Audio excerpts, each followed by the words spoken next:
बाळा, मी तुला एक गोष्ट सांगतो. एक माणूस होता, त्याचे 3 मित्र होते आणि त्या माणसाच्या मृत्यूच्या अखेरच्या समयी ते 3ही मित्र त्याला भेटायला आले.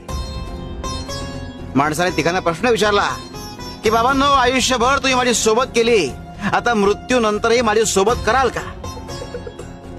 त्यावर पहिला मित्र म्हणाला की आयुष्यभर मी तुझी सोबत केली, मात्र आता माझा नाईलाज आहे. दुसरा मित्र म्हणाला की मी तुझी सोबत तुझे अंत्यविधी पूर्ण होईपर्यंत करू शकतो.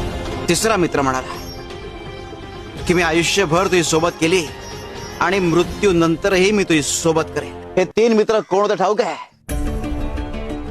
धन, कुटुंब आणि कर्म. धन तोवर तुमची सोबत करतं जोवर तुम्ही जिवंत असता. कुटुंब तोवर तुमची सोबत करतं जोवर तुमचे अंत्यविधी पूर्ण होत नाही. मात्र कर्म हे मृत्यूनंतर कायम तुमच्या सोबत असतात. आणि इतकंच काय, तर तुमचा पुढचा जन्म हे तुमच्या कर्मांवर अवलंबून असतो.